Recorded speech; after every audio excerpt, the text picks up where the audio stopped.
Sa iba pang balita, nanawagan ngayon ang Philippine National Police sa mga kandidato na iwasang magpagkasundo sa mga rebelding grupo para sa kanilang pangangampanya sa nalalapit na midterm elections.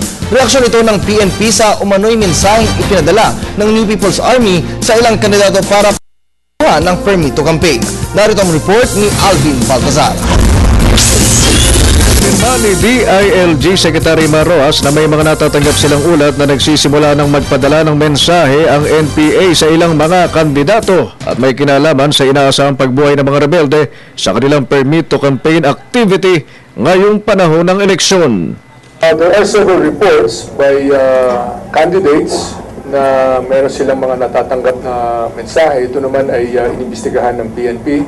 Ito naman ayon sa kalihim ay inilapit na nila sa Armed Forces of the Philippines na kanila namang makakatuwang upang matiyak ang isang maayos at mapayapang halalan.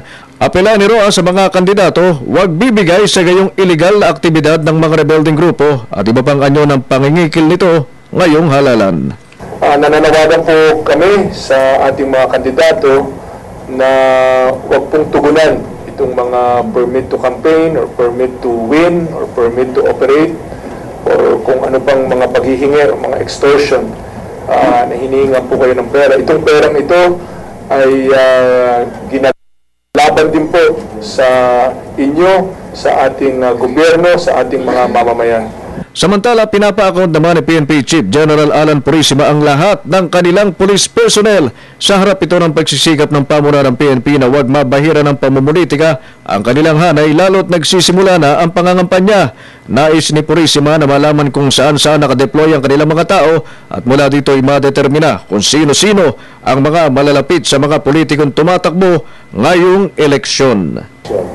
So we are actually strictly monitoring the location of our policemen kung nasaan sila.